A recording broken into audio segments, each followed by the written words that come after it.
નમસ્કાર મિત્રો, સ્વાગત છે તમારું ટ્રેડ વિથ ગુજ્જુભાઈ ચેનલમાં। તો આપણે જોઈ શકો છો અહીંયા આજે આપણે ટ્રેડ લીધો, તેમાં લોસ બુક કર્યો છે। જોઈ શકો છો અહીંયા આપણે લોસ બુક કર્યો છે, બરોબર। તો આજે ટ્રેડ લેવાનું કારણ શું હતું અને આપણાથી કઈ મિસ્ટેક થઈ ગઈ જેને લીધે આજે મેં લોસ બુક કરવો પડ્યો। 9:34 આપણે બાય કર્યું, 9:34 અને 14 સેકન્ડ, બરોબર। અને એની એ જ મિનિટમાં આપણે એક્ઝિટ પણ કરવું પડ્યું, બરોબર। આપણે એન્ટ્રી કેવી રીતના રોંગ લેવાઈ ગઈ હું તમને જણાવું। જ્યારે માર્કેટ ગેપ ડાઉન ઓપન થયું, અહીંયા ગેપ ડાઉન ઓપન થયું, ત્યારબાદ ઉપર ગયું, ત્યારે આ રિટ્રેસમેન્ટ અહીંયા આવ્યું ને ત્યારે અહીંયા એન્ટ્રી બનાવવાની હતી, પણ તે મોકો આપણાથી ચૂકાઈ ગયો, બરોબર છે। તમે જોયું ને તો આપણે અહીંયાથી ફિબોનાચી લગાવીએ લોથી તે આ બરોબર। તો અહીંયા જોયું તો 50-60% વચ્ચે સપોર્ટ લઈને ઉપર જાય છે, તો અહીંયા એન્ટ્રી બનાવવાની હતી।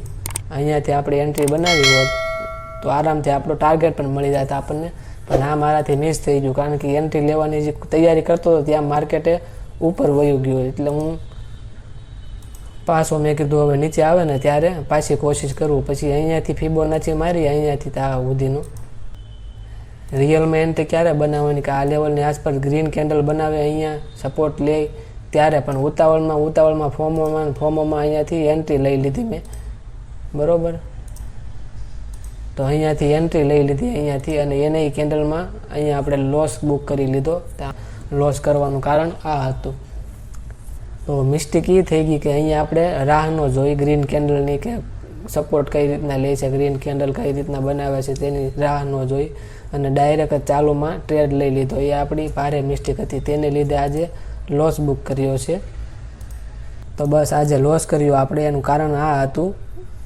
હવે મળીશું આપણે આગળ, ધન્યવાદ।